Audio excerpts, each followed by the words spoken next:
Hey guys, we're back at it. The previous broadcast, we had an issue with it, so we just relaunched it. We're back. We have a lot of news to talk about this morning. I'll just go over the basics. The first biggest story in my mind is the George Nader story from last evening.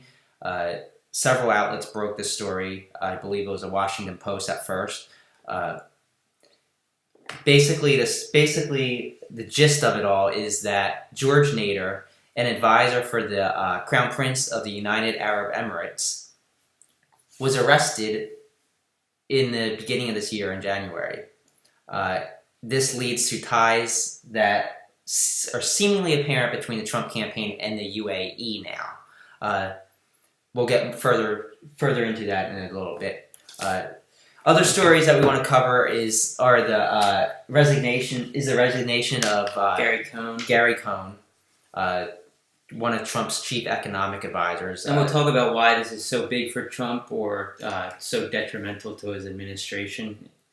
We'll get to that in a few minutes. There's Stormy Daniels. Stormy Daniels, the adult entertainment star, the porn star who has apparently had a relationship with the president, is now suing the president in order to get out of the non-disclosure agreement that had been signed, which gave her $130,000. We also have breaking news about the Russian double agent, Sergei Skripal. He had been poisoned in England along with his daughter. There's actually some sad news to report on that matter. We'll get to that in a minute as well. Another piece of news I wanted to cover was Ted Cruz and comments he made about Beto O'Rourke. Beto O'Rourke is actually running against Cruz in the state of Texas for a Senate seat this November. And we will get into that in just a little bit. So let's start off with... We'll also be touching on Sam Nunberg and his ridiculous comments on CNN and MSNBC. We'll be touching on some more news concerning Stoneman Douglas High School in Parkland, Florida, where Betsy DeVos was there today to give a speech, and the students there weren't too happy about what went on. We'll touch on that. And some more news on Nastya Rybka, the prostitute who is being held in Thailand right now and claims to have information on Trump-Russia collusion. Yeah, let's first start with the George Nader news. George Nader was flying into Dulles Airport on the morning of January 17th, 2018, so this was only about a month and a half ago. When he landed, he was on his way to West Palm, where Trump's Mar-a-Lago resort is, and Trump was going to have a party where he was going to be present. He ended up not being present. But when Nader flew into his first stop, Dulles in Washington, he was pulled off the flight. He was then issued a subpoena, and his electronics were confiscated and backed up. Now, this was by Mueller's team? This is by the special counsel, the FBI. What makes this particularly interesting is Nader has been in meetings with the president on several occasions. The reason he was pulled off this plane is related to these very meetings. He had a meeting which involved Jared Kushner, Michael Flynn, and Steve Bannon in December of 2016, shortly before President Trump took office. While this meeting, we don't know the exact details of it, it's believed that it was possibly to create a back channel between the Russians and the Trump campaign. But George Nader is basically...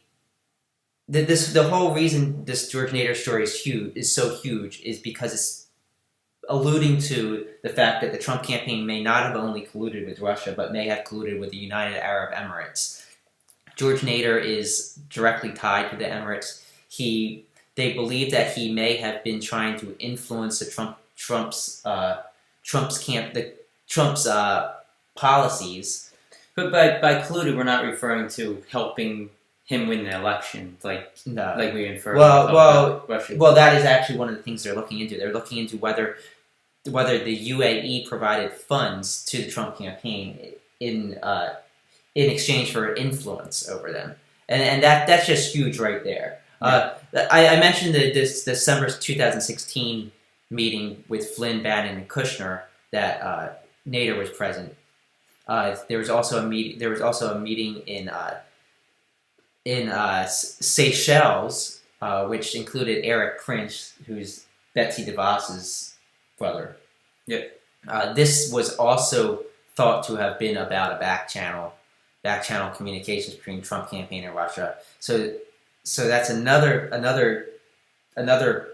important event that the special counsel must be looking into. I saw many reports saying that they might not be looking into Nader because he is committed any crimes. That's true, but typically he can have information that can help prove other crimes. Typically, you don't confiscate electronics and back them up without a search warrant, and a search warrant wouldn't be issued unless there's probable cause of a crime. Otherwise, they would have just asked him for the details via subpoena. So they definitely had probable cause that a crime took place. So did they say if there was a search warrant issued or not? Is there any information Well, on that? they confiscated his phone and other electronic devices. But earlier you said subpoena, but it could have been a search warrant as well, correct? I believe it was a subpoena and a search warrant. Okay. They wouldn't be able to confiscate and back up his electronics without a search warrant. And as you know, search warrants require probable cause, which is the likelihood that a crime was committed. And you got to note that different judges have different criteria for probable cause. Some judges might think there's a greater than 50% chance that a crime was committed. Some judges might even say that probable cause is you only need 30% chance that a crime was committed. So as far as how much probable cause there is, we can't really say. But a judge in his mind believed that there's probable cause if a search warrant was issued. Yeah, so it looks like Nader definitely has information that's going to help the Mueller investigation move forward, and it's information that strays from the Russian investigation, but might be connected to the Russian investigation. Yeah. So, but by the way, guys, how can you hear us? Can you hear us okay? Because we just changed our mic system here. We got some fancy mics here. Let us know you can't hear us that well, because we can always revert to the other means of microphoning. So, would you like to continue? We could just move on to the next, which was Gary Cohn's resignation. So Gary Cohn, what was his official position? He was an advisor, chief economic advisor for President Trump. He resigned yesterday, and you know, I think it's a bigger loss to President Trump than a lot of people are making it out to be. He's one of the guys who was actually trusted by all parties. Yeah. Whether Democrat or Republican, he was somebody who a lot of people actually really trusted. He was one of the guys who came out about the way that Trump reacted to the Charlottesville incidents, where Trump refused to denounce the neo-Nazis. He stood up against Trump and almost resigned then. He's one of the major proponents of fair trade, which goes highly against what Trump's doing right now in threatening to impose tariffs against other nations, especially in relation to steel and aluminum tariffs. That's one of the major reasons he's resigning. It's because he's against these tariffs. Well, and some people compare him to General Mattis in that he's kind of the babysitter of Trump. And just as if Mattis left, it would be scary as hell thinking about what the military could be doing at Trump's request. The fact that Cohn has left, it's scary as hell what he's going to do with the economy. Well, and it's interesting because Mattis is another person coming out against Trump's tariffs as well. So it should be interesting to see if Mattis can hold in there and kind of maybe go against some of these tariffs. I mean, even many Republicans are highly against the tariffs that Trump's threatening to impose. Trump tweeted this morning about the trade deficits and how they're the largest in years. I think largest in 9 years or something. And people have to realize that trade deficits are not always bad. In fact, in expanding economies like we're seeing right now in the United States, trade deficits are actually looked at as being a positive thing. Yeah. Basically, for those who don't know, a trade deficit just means that you are currently importing more goods than you're exporting as a country.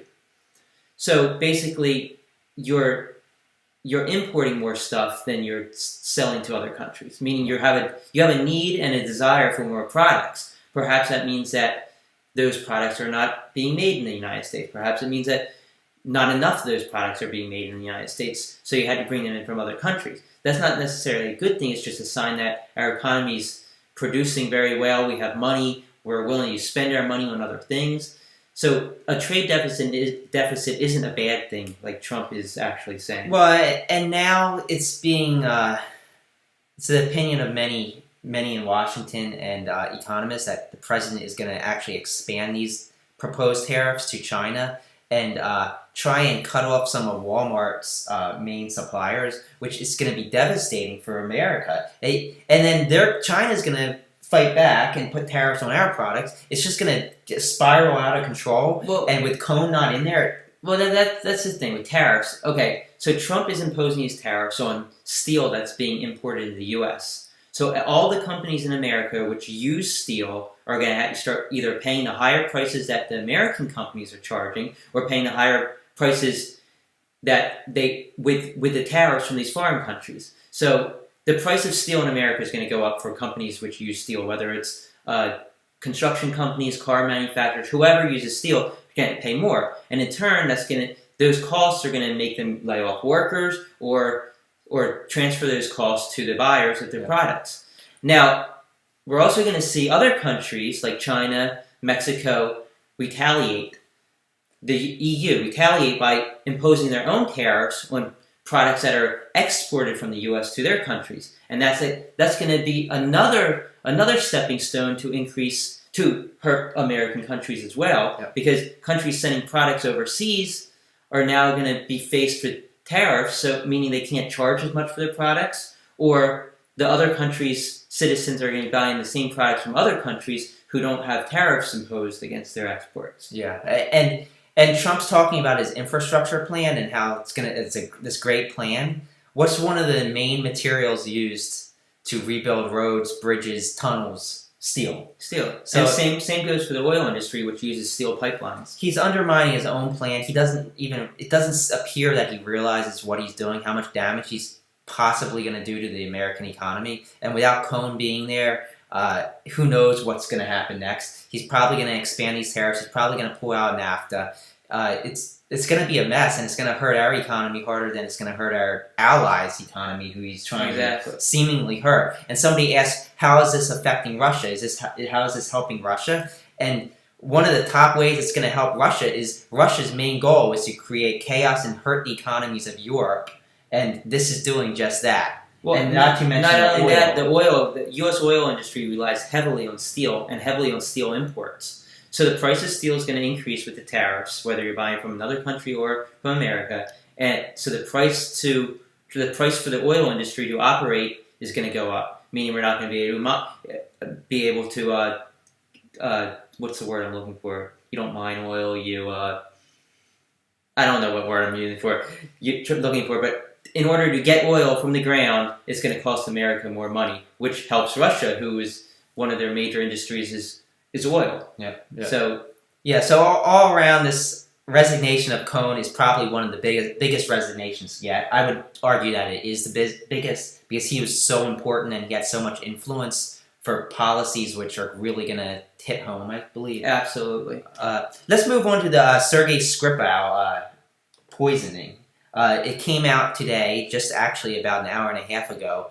Scotland Yard, which is the police officials in England, came out and announced that he was actually poisoned with a nerve agent, and this completely kind of justifies the speculation that this was Russia.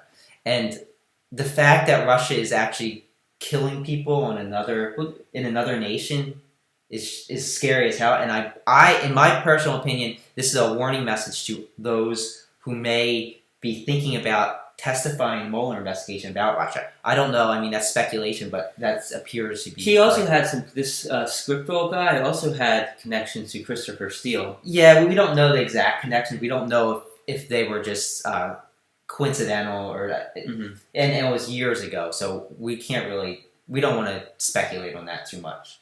But Russia was not in favor of this man, and unfortunately, him and his daughter were both poisoned, it appears, by Russia.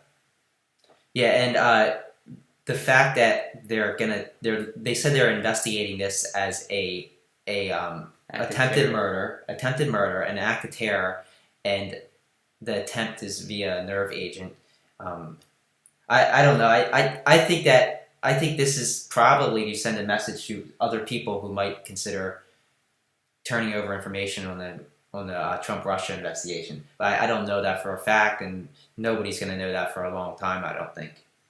Yeah, well, and that kind of moves us. We can kind of talk a little bit about Nastya Rybka. We've touched on her a few times in past episodes. She is the prostitute who was actually having an affair with Oleg Deripaska, who is a Russian billionaire connected to the Russian government, and she is now currently being held in a Thailand prison after being arrested for sex work, and she claims that she has over an hour of audio recordings of Russians and Americans talking about election meddling.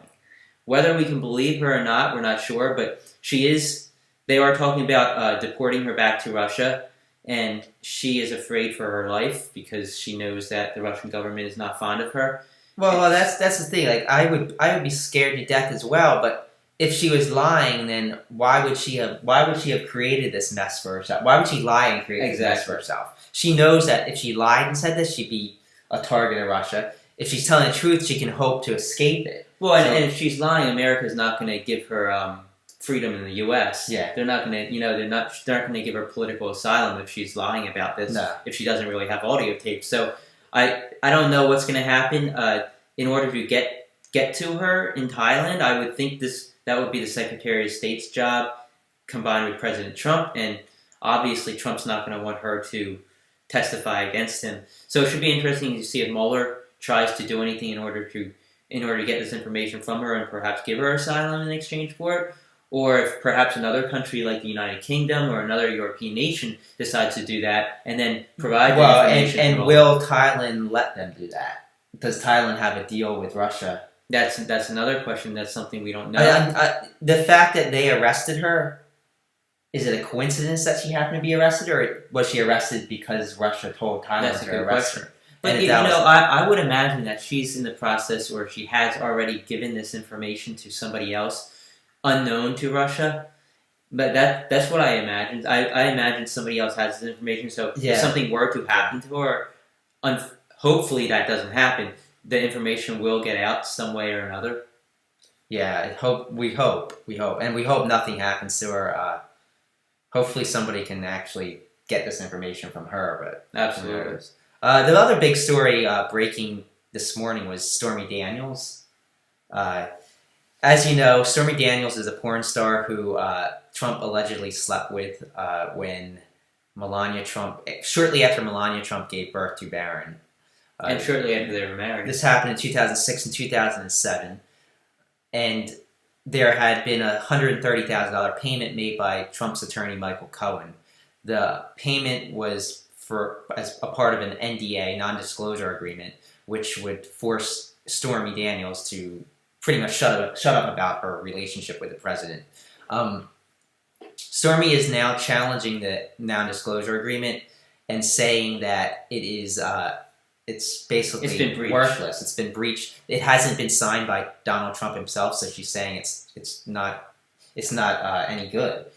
Her attorney went on the Today Show this morning and basically confirmed, and he did confirm, that Stormy Daniels had a sexual relationship with President Trump, Donald Trump at the time, and he also stated that Trump clearly knew that this money was being spent. So this is two things. First, it gives Stormy Daniels an opening to tell all, hopefully, and second, it seems to be a violation of the campaign finance laws if Trump paid this woman. He did not disclose the payments. The campaign didn't disclose the payments, so technically that would be illegal. And that's something that can result in imprisonment. If this was any other president, he'd be impeached right now. If the other party was in controlling the House. But what I think is interesting is this might actually bring Stormy Daniels into Congress, where she can be questioned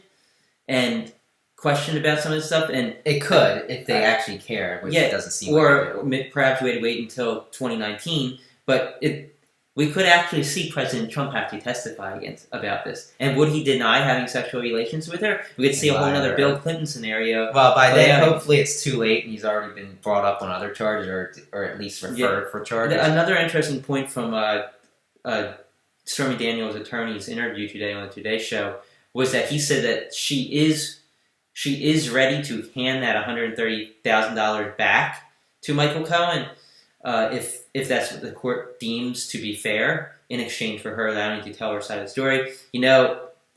I'm guaranteeing you she could get a book deal worth 10 times this. Some people think that she could get a $5 or $10 million book deal, which would be crazy. She's clearly doing this for attention. She's not doing it for the good of the country, I don't think. That's my opinion. At the same time, I don't think she's lying about it. I think no, absolutely not. And I think it's great that she's coming forward with it.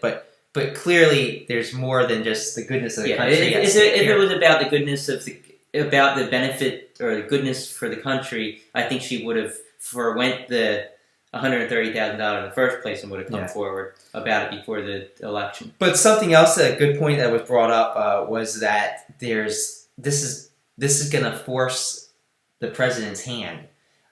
They are suing the president, so the president's going to have to respond. His attorneys are going to have to respond.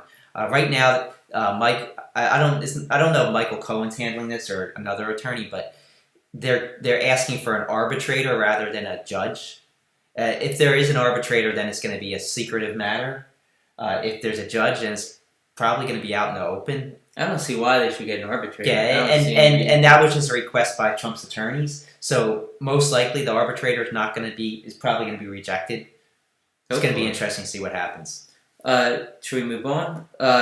Also today, Betsy DeVos was at the Stoneman Douglas High School campus today, speaking supposedly about gun violence, or about the incident that happened, I should say.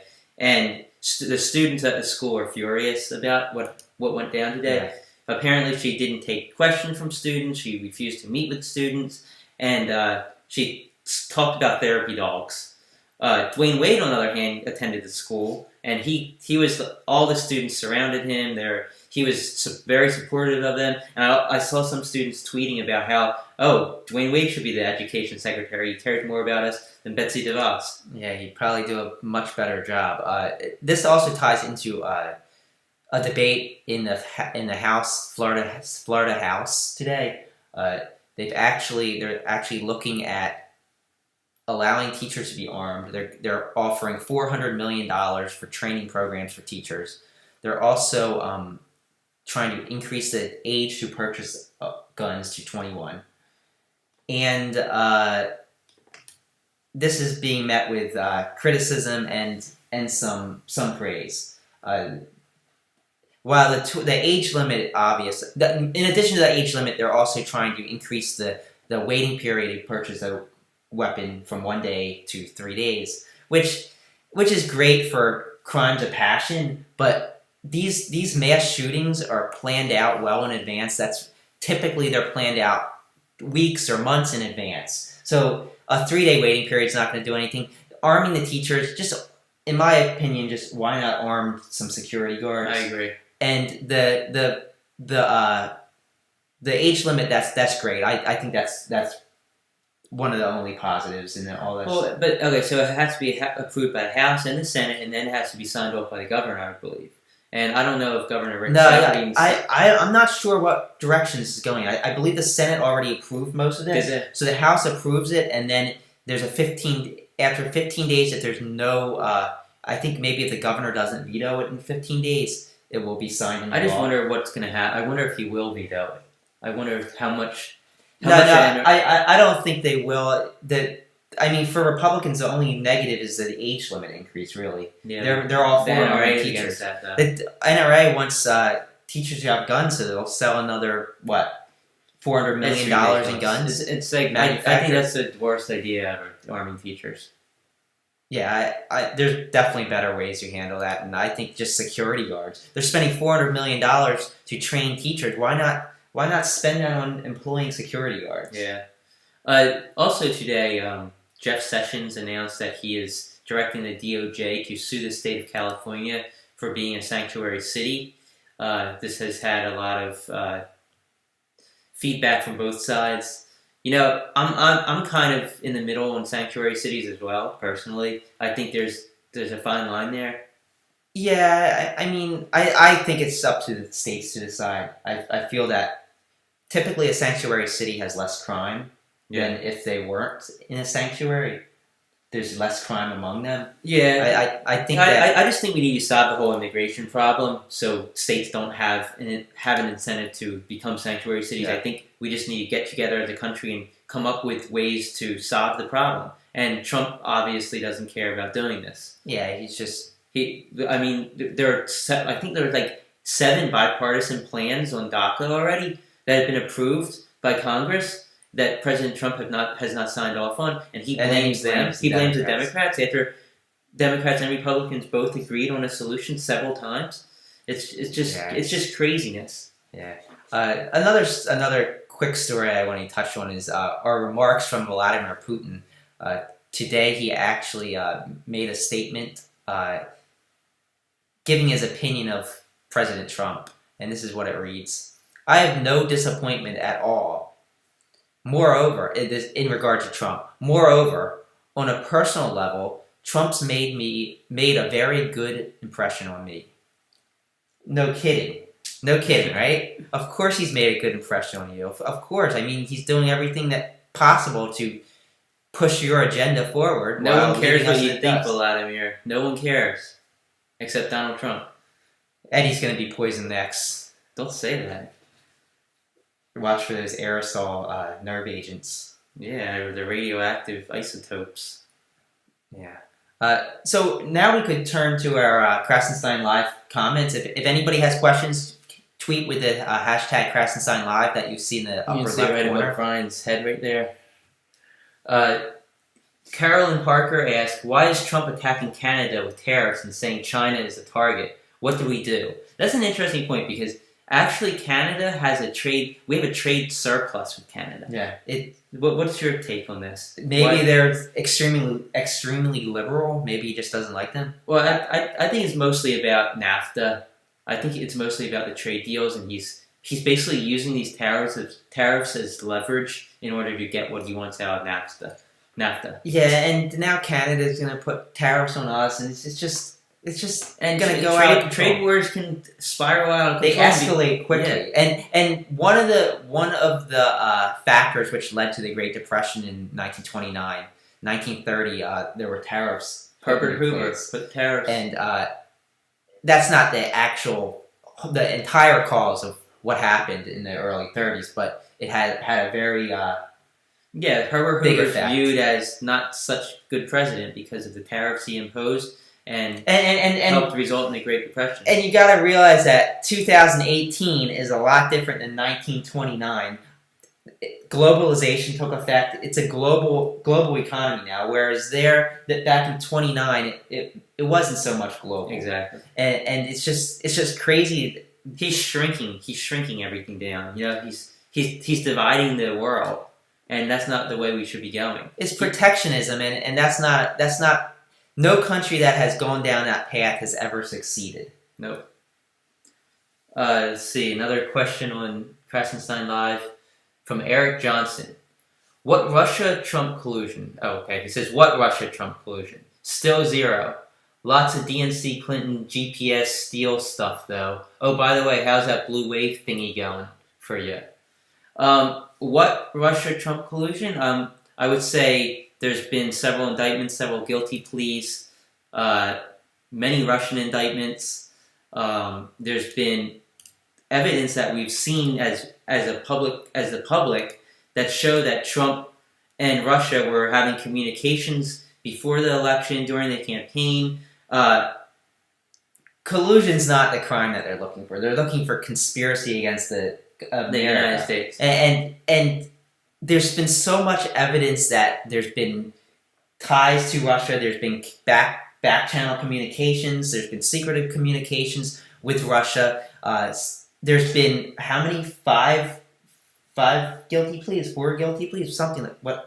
There's several guilty pleas. It's just crazy. You don't plead guilty. You don't plead guilty to lying to the FBI. You don't lie in the first place unless there's something you're trying to. Yeah. Why are these people lying to the FBI if nothing wrong? If there are no crimes committed? I think at this point you have to be either ignorant or just in denial. Or perhaps Eric Johnson here is a Russian troll. His profile photo looks a little fishy. Iffy. Yeah. Let's see. I'll do a little more research here. So you either have to be ignorant or just be avoiding the issues if you still think that there's no odd ties to Russia here. No attempted collusion at least. Yeah. And then he says, how's that blue wave thingy going? I'd say it's going pretty darn well. Wait for this special election next week in Pennsylvania. I think that you'll see how well it's going. Let's see. Robert Vigo says,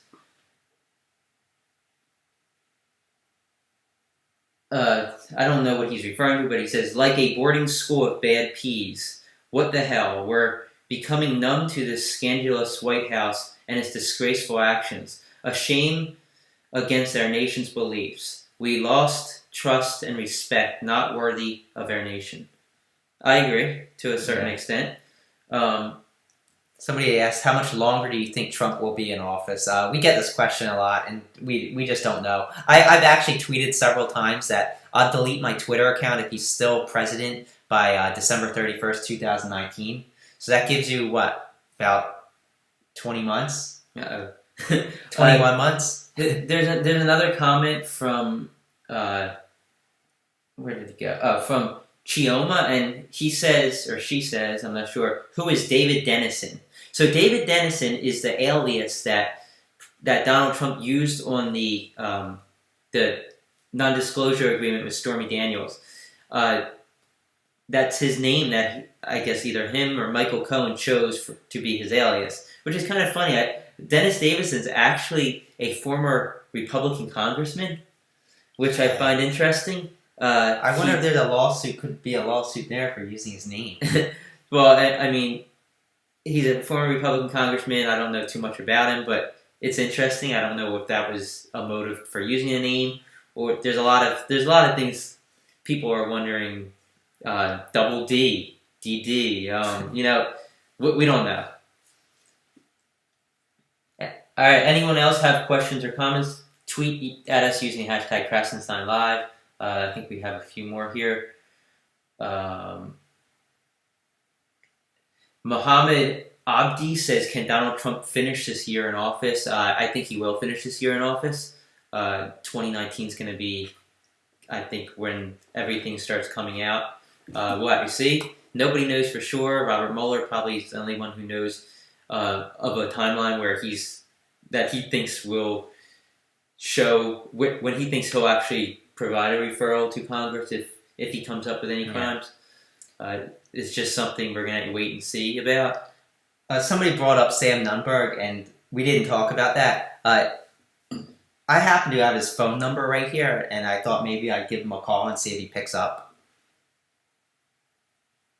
All right, so Brian's going to give Sam Nunberg a call. He's the guy who was on MSNBC and CNN. He was a former Trump aide, and he went a little bit crazy. Aaron Burnett on CNN the other night said that she smelled alcohol on his breath. So let's see what happens. Let's see if he picks up this time.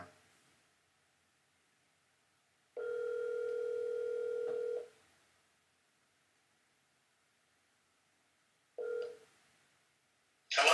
Hi, is this Sam? Yes. I'm Brian Krassenstein. I'm with Krassenstein Live.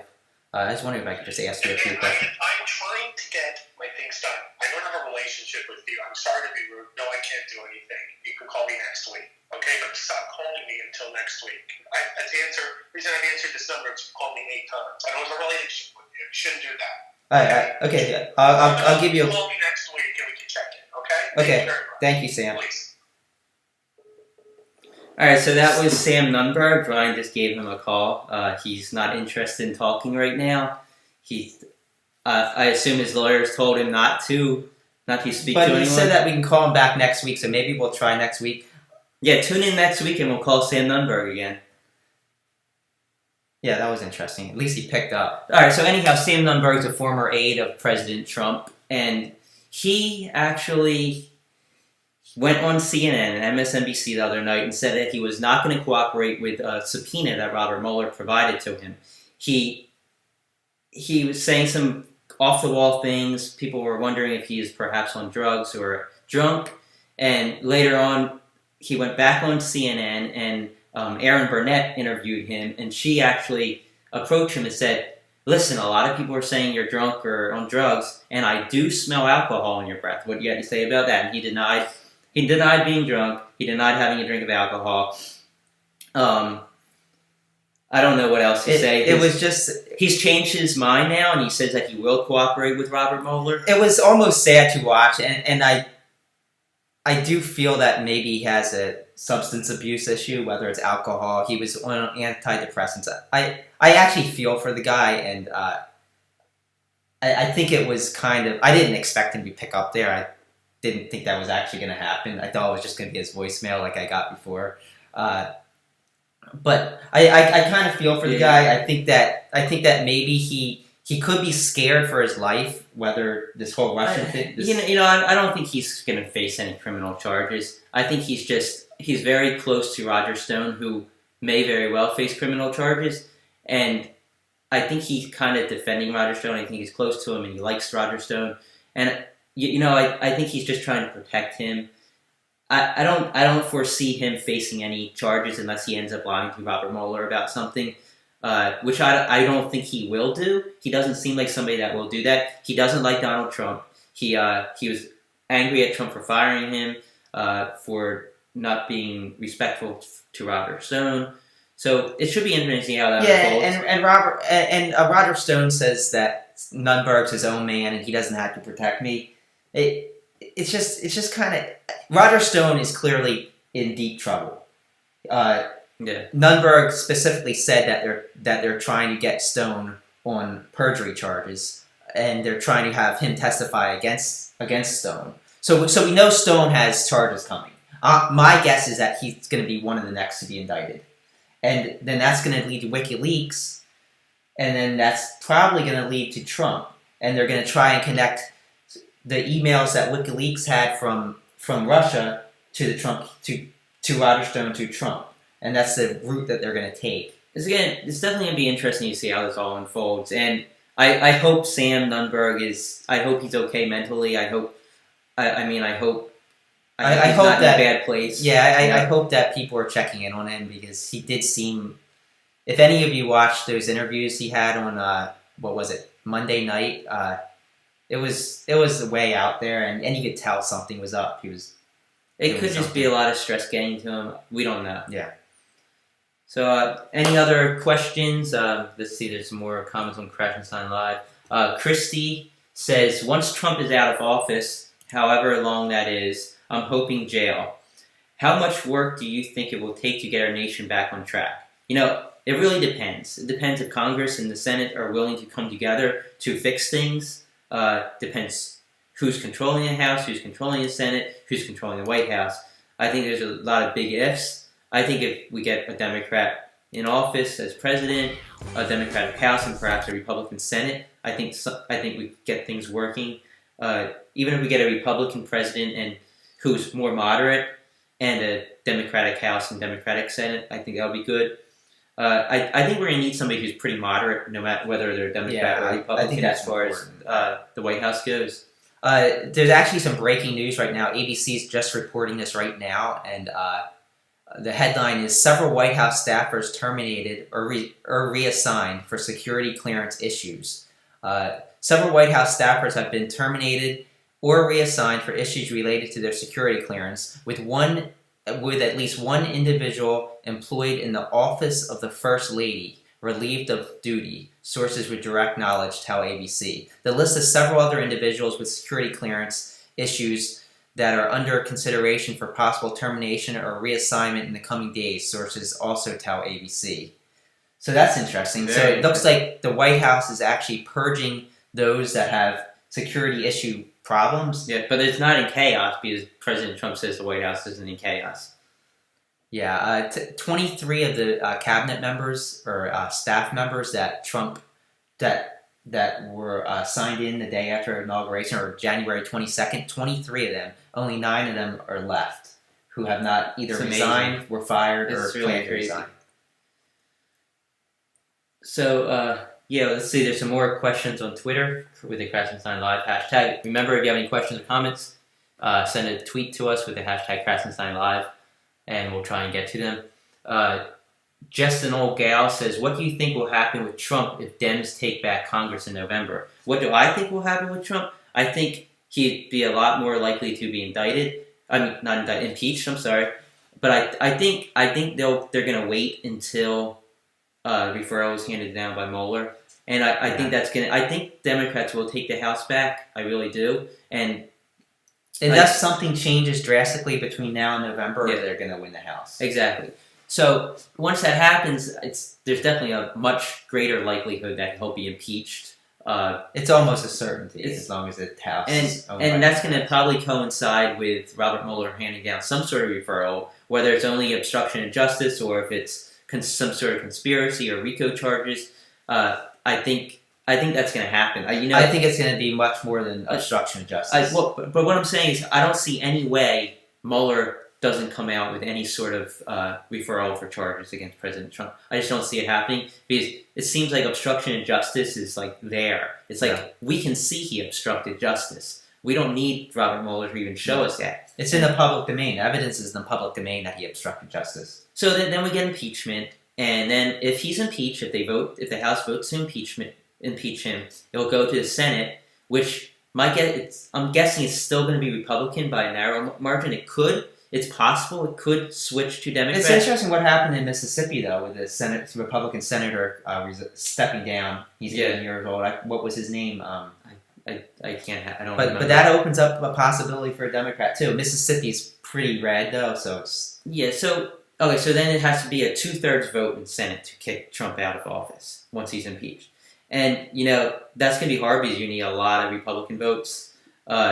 You're going to have, if there's clear evidence of crimes here, probably multiple crimes, I think Republicans are going to be forced to convict. Otherwise... Well, that's the thing. The Senate is not as wishy-washy. They're not as drastic. The Senate is more moderate. Most of the senators are closer to the middle, whereas in the House, there's a ton of congressmen and congresswomen who are far to the left and far to the right. That's just because of the districts. They represent individual districts, which are, some of these districts are 80-90% red. So they have incentives to be far to the right or far to the left. So, but in the Senate, they represent an entire state, and states are more moderate. States are more, it's a number, the number of people that live in these states. So they're going to be more moderate, and they're going to do what they think is best for the country in most cases.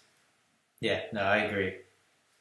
There's another question from M. Matthews, who says, you may have mentioned this, I joined a little late, but what was Ted Cruz's comment about his Democratic opponent not using his birth name? Yeah, we actually didn't touch on this too much. If you guys don't know, Ted Cruz's original name he was given at birth was Rafael Cruz. He changed this, I'm guessing because he sounded too much like an immigrant and he hates immigrants. I don't know. I'm guessing it was for political reasons. He knew he wouldn't get voted in as a Republican in Texas if he had a name Rafael. But he put out a commercial with a little jingle which criticizes Beto O'Rourke for changing his name. It used to be Robert O'Rourke. And it's just he actually changed his name to go back to his roots. Like it's representative of his cultural roots. Yeah. Where Ted Cruz did the opposite and he changed his name to get away from his roots. Yeah, it's such hypocrisy there. It's it's amazing that he would have put out a commercial like that, knowing that what he did. Yeah. Like, knowing that he changed his name himself, why would he criticize this guy who didn't change it for any nefarious reasons, where he changed it because he didn't want to, because he's bigoted against his own name's history. Yeah. It's just crazy. It's nuts. And I'm hoping Beto wins, because it will be hilarious to watch Cruz lose, in my opinion. I really like Beto. I think he's a good candidate. Yeah, I agree. We have another question from Vegas Yoda. Was Sam Nunberg drunk on purpose to appear as an unworthy witness for a Mueller interview? I don't. It's possible, but I don't think that's the case. Why would he do that? Why would he be so against testifying for Mueller? What I found interesting with Sam Nunberg is he's like, I'm not going to waste my time, waste 80 hours gathering emails from this list of people that Mueller wants me to. All you do is do a simple search in your Gmail account, and you'll come up with all those emails like in 10 seconds. It's not going to take you 80 hours. It might take you 8 minutes. Yeah. You know? Yeah, that's what I don't understand. I could literally find any group of emails I sent to anybody. If I want to look for all emails I sent to Ed here over the last 10 years, I go into my Gmail account, I search his email address, and they all come up. Then I can press one button and upload it to a file and put it on a thumb drive. It literally would take me 2 minutes, Google, not 80 hours. I mean, maybe he doesn't use Google. Maybe he uses something else, but all emails What, have this Prodigy? now. CompuServe? Exactly. But even if you use a third-party email service, you can do that through them. Yeah. It's just the most ridiculous thing. You can hire somebody for $100 if you can't figure out how to do it, and they'll do it for you. You know, unless he's maybe he has a Commodore 64 and he's running AOL, and you don't have that option. I don't think that's possible, Brian. It's possible. All right, another question from Jill Leonard. She says, "How close do you think Mueller is to getting this guy impeached? Care to put a time frame on it? Sooner the better." We've touched on this before. I personally don't think Mueller's going to issue a referral, which is basically why he thinks Trump should be impeached to Congress until after the new Congress is seated in January of 2019. Brian goes back and forth on this. I feel the investigation is moving forward so fast that it's possible we could see something prior to November, or at least prior to January. Yeah, well, you know, if Mueller issues a referral now, it's going to impact the congressional elections, I feel. At the same time, if he issues a referral now, the House probably isn't going to impeach, no matter how terrible it looks, just because there's so many Trumpsters in the House, like the Devin Nunes and the Trey Gowdies and stuff. So I think it's going to come after the new year. That's just my opinion. Who knows? I think it's going to be in the first half of 2019. That's my guess. Yeah, it's probably going to be between, in my opinion, somewhere between September of this year and April of next year. I think that's a pretty solid window. Yeah.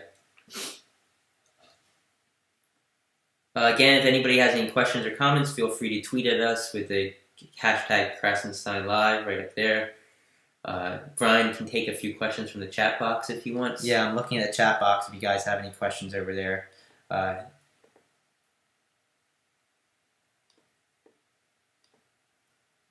Somebody asked, who was a CNN host who got bleeped-faced on air? I'm not really sure what you're referring to.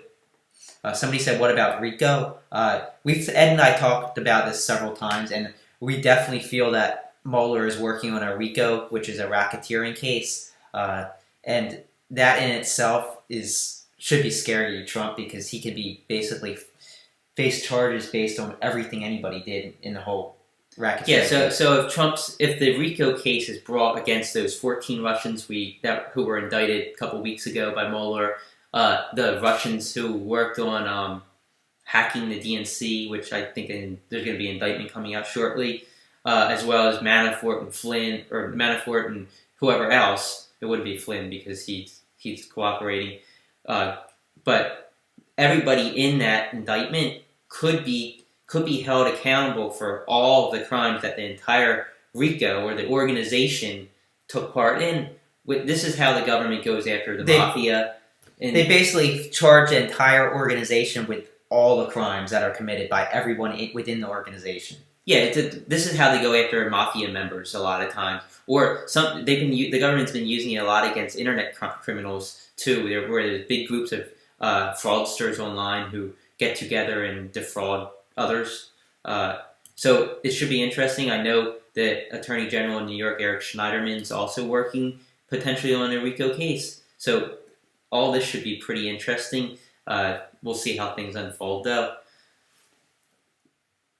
Somebody said that there has been dangerous chemicals found somewhere in Wisconsin. I quickly took a look and I didn't see anything about that. So I'm guessing more news on that will come up soon.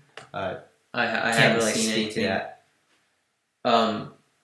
There's another Krassenstein Live tweet. I can't even say his name. Cachorro Diaso Tanto. I'm sorry if I mispronounced your name. I'm not good with pronouncing names. Says Energy Secretary Rick Perry promotes new energy realism, fewer regulations and more innovation. Thoughts, guys? Well, is that what kind? You're just asking for our thoughts on fewer regulations and more innovation. I love more innovation. I think more innovation is great. Yeah, I think sometimes regulations get in the way, but I feel there's always need for some regulations. You can't just get rid of all regulations, and I think they're going too far there. Yeah, absolutely.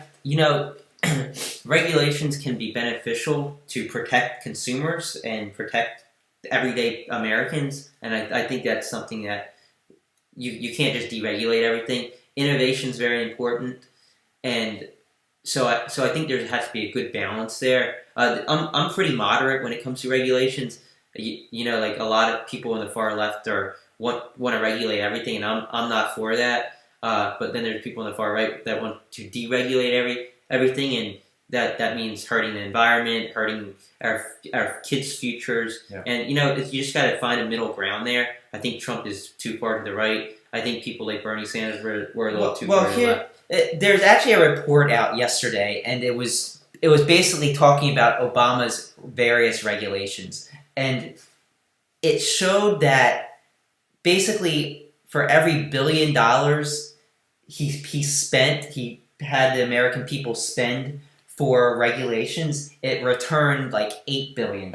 I'm not sure the exact figures there, but it was something crazy like that. So these regulations that might be costing businesses are actually helping us. So for instance, say you have environmental regulations which might cost companies $2 billion because they had to put extra filters in, or they had to change their production, how they produce products.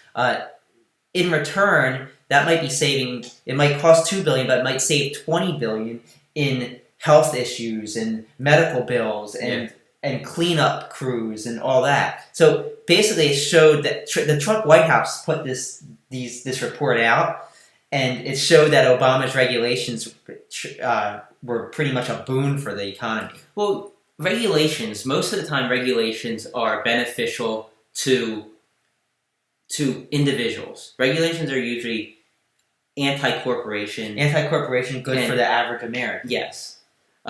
Some people on the right, far right, even some moderate people on the right believe that that when you help corporations, you're helping everyone. And, there's arguments for and against that.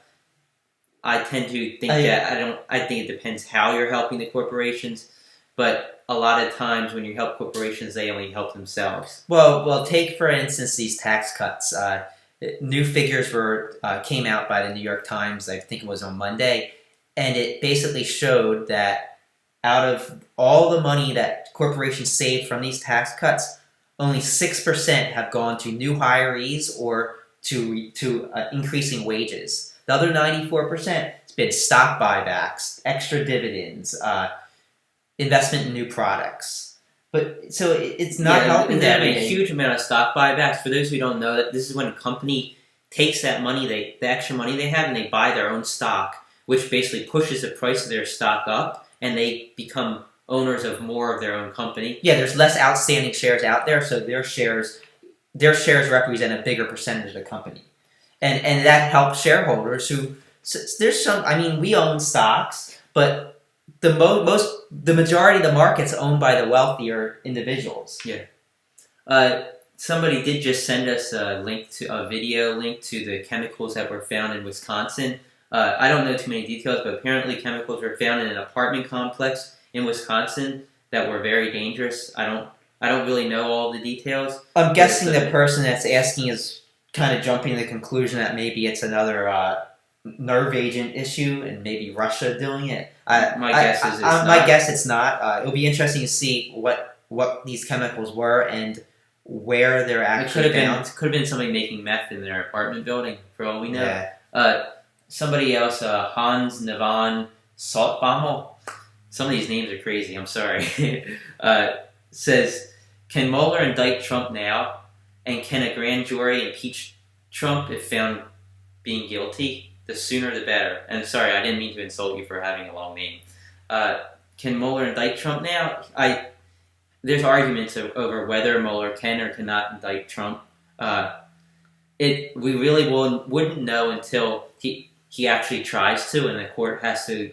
The courts would have to decide if the president can be indicted. There's arguments for and against this. In my opinion, he won't be indicting the president. I think he's going to issue a criminal referral, perhaps. The reason being is that most likely, if he did try to indict President Trump, it would be brought to the Supreme Court, and there's a chance, maybe a 50-50 chance, maybe greater, that his indictment would be thrown out of the window. And then that pretty much undermines the entire investigation, and it gives Republicans fuel to kind of fight it off and fight Mueller. He'd rather go through the traditional means of impeachment. And no, a grand jury cannot impeach Trump. That is the job of Congress, and then the Senate would vote to throw him out of office. It's basically the House of Representatives vote to impeach by a vote of, it has to be 51%. And if they vote to impeach, it moves to the Senate, and the Senate actually acts as the jurors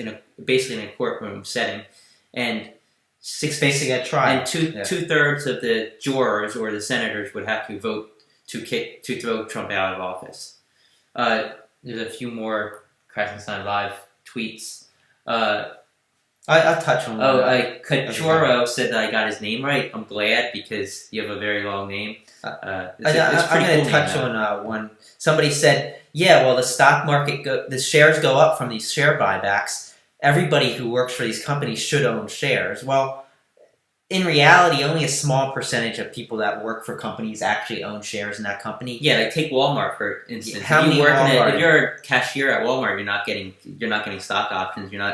You probably don't have enough money to buy stock. Yeah, so it's and the people that have enough money, they have tons of it. So it's income distribution to the top, and it's just creating a wider gap of income inequality, and that's what Democrats are so against. Yeah. There's another comment from Christy on Twitter using #KrassensteinLive. She says, your opinion, is Fox News just in bed with Trump, or also in bed with Putin? Is it likely they intended to become state-run TV in the U.S. without allying with Russia? I can't even guess there. I personally feel that Trump kind of has this relationship with certain characters on Fox News. Hannity, he basically retweets Hannity. He promotes his show, and in turn, Hannity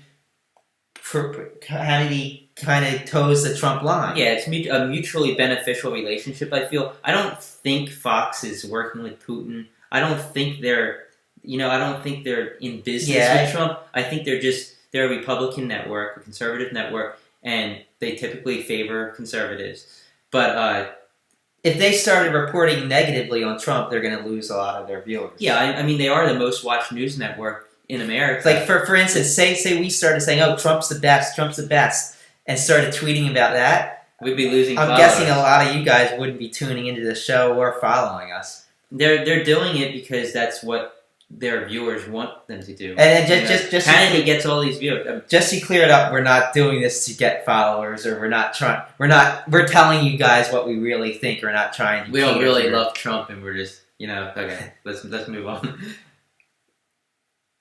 There's a few more Krassenstein Live. comments, Insightful Psychics says, what's the future of the Trump organization and Trump family? Aspirations based on if he is impeached or being a disgrace. Seems like he's really messing with his company, bottom line. Wait a minute.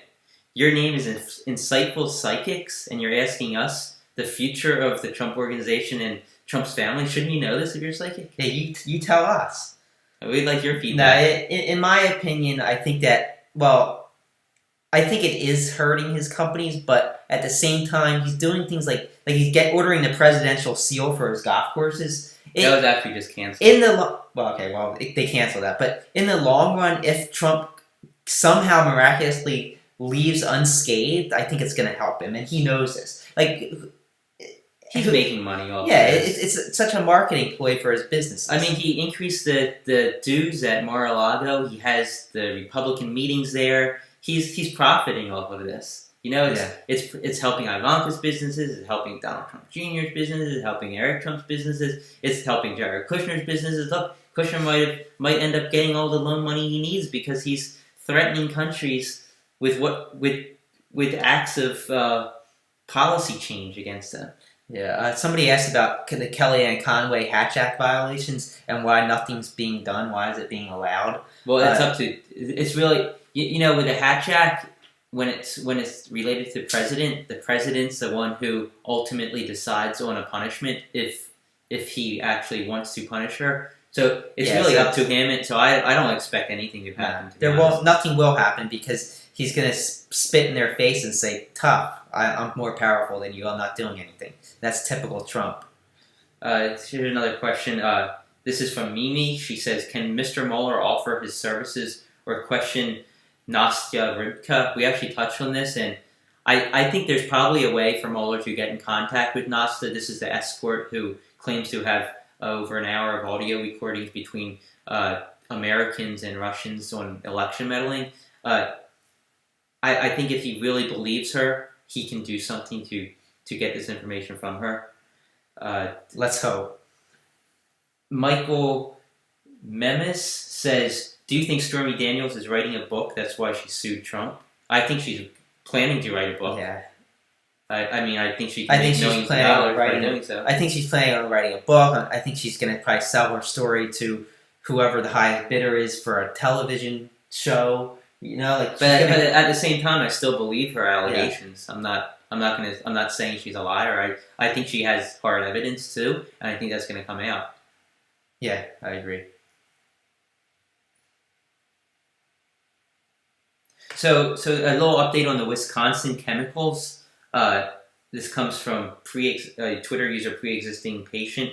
Apparently, the chemicals found in a Beaver Dam apartment unit are so dangerous that they cannot be removed and will be blown up later today, Police Chief John Kruziger said at the morning news conference. That's interesting. Yeah, it's interesting. But I don't think it's related to anything political.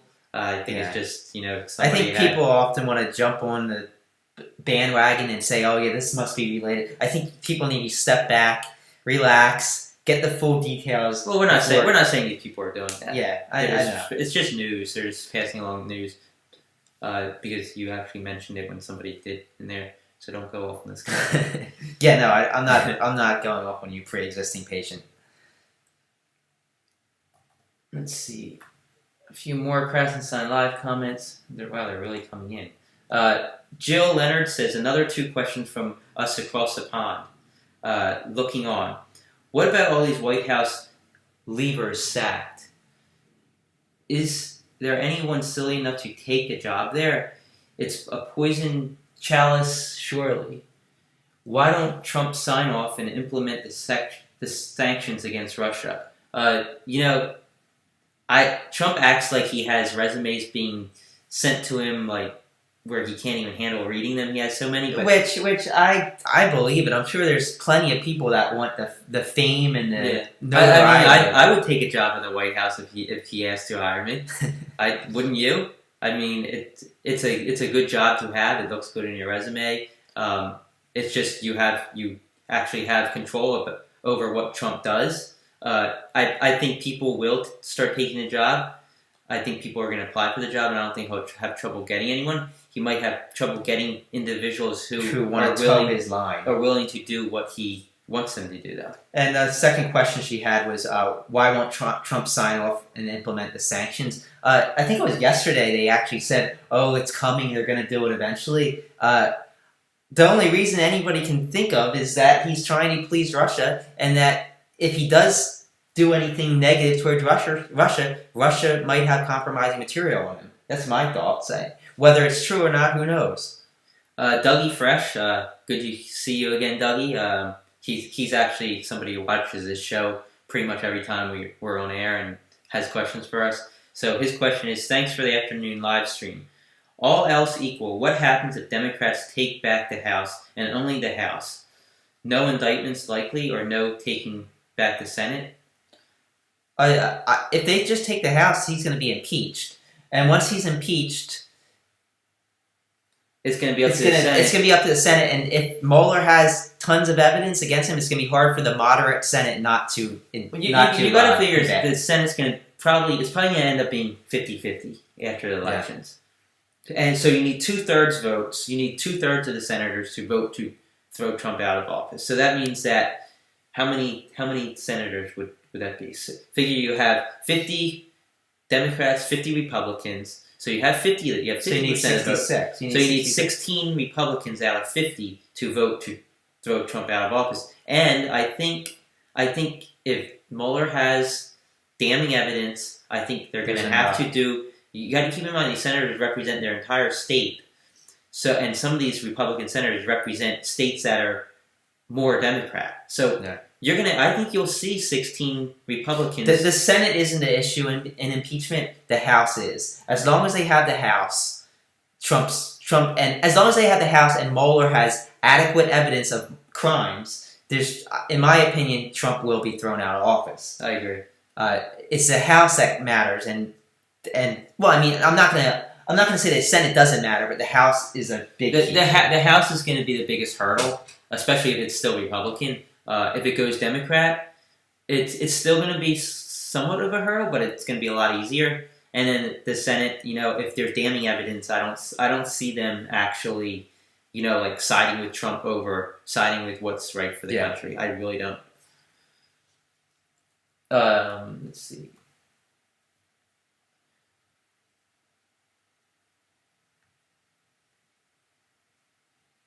Vegas Yoda says, what's going on down at Trump property in Panama? As some of you may be aware, there are several instances over the course of a week or two where the police were sent to Trump's property in Panama, and they just actually removed the Trump name from the property. I'm not sure the exact details. Basically, the owner of the building in Panama is evicting the Trump organization from the building. And what happened is that whoever heads up that part of the organization told the employees not to leave and to stay there. So basically they had to be forcefully evicted from the property. And I don't know if there's any backstory, whether they were doing anything illegal or if they weren't making their payments, whatever it was. But that's what happened. They finally got them evicted with force, it seemed. Or at least they brought in authorities, and then they removed the sign, and they're going to rent the building out to somebody else. Do you think Manafort will flip, or will Trump give him a pardon? Somebody just asked. I think that he's going for the pardon. Like I said on a previous episode, I don't know how confident Manafort should be in that pardon. While Trump could issue it, pardons aren't unlimited. And this could end up going to court where the courts say, okay, this pardon was issued as a means of obstructing justice on behalf of President Trump. And they could overrule that. I don't think Manafort should be too confident in the pardon. I think he knows he's screwed if he doesn't accept the pardon. But he's gambling. He knows if he flips, he's going to basically lose all his money, and then he'll probably still go get to a prison. minimum of 10 years in prison. So he'll be in prison until he's 80 years old. he'll have no money when he comes out. He's like, oh, I might as well just go for the pardon and not give anything up. Yeah. And just hope. I mean, that 10 years could be a life sentence for him. You don't know. Yeah. Well, if that's it, hold on. we got a couple more questions. Juliet Tardy says when Obama was in the Republicans were on the media 24/7, but with all that is going on, the Dems say nothing. Why? I'm not really sure what that's referring to. Yeah, I'm not really too sure about this question. I'll go on to the next one. How's this for This is from Pushka. How's this for political? A Russian ex-spy released to UK in a spy swap, and his daughter just got attacked in Salisbury, UK, fighting for their lives in hospital. Police say it was a nerve gas. First one seen cop now critically ill. It's a mysterious... Yeah, we spoke of this We earlier. didn't talk about the cop. There was actually a cop who was also affected by the nerve agent. This is who? What's the guy's name? The spy? Sergei Skripal. Skripal. And basically, this police officer, who I assume was one of the first responders, was also affected by a nerve agent. We don't know exactly how this nerve agent was administered, but some speculations say that it's the way it happened. It probably was an aerosol spray. So basically, they sprayed this nerve agent maybe towards these people or in front of them, and all it took was a couple breaths, and they're down. And it's horrible. It's not. And this is something that is common with the Kremlin. All right. Well, I think that's it for now. Remember to follow us on Twitter. You can see our Twitter names down there. Also follow us here on Periscope. If you follow us on Periscope, you get notifications when we go live, so you can partake in our live videos. We're also putting these videos on YouTube. Just search for Ed and Brian Krassenstein on YouTube. We haven't gotten fancy with YouTube yet, but I have been uploading these videos, and you can watch them later. Just subscribe to our YouTube channel, and you can kind of see our older videos. You might want to check out our Twitter in the next few days.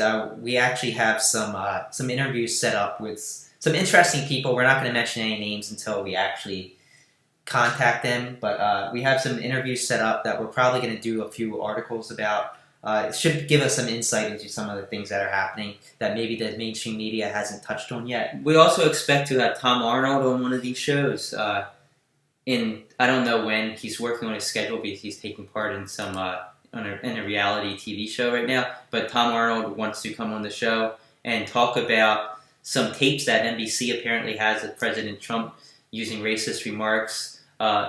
There's supposedly an elevator video where Trump actually beats a woman in the elevator. Yeah. This also supposedly exists. So that should be interesting. We can get Arnold on the show. He's promised to do so. We just don't know when. It depends on his schedule. Yeah. So that's pretty much it. Thanks for tuning in, and catch us next time. Thanks.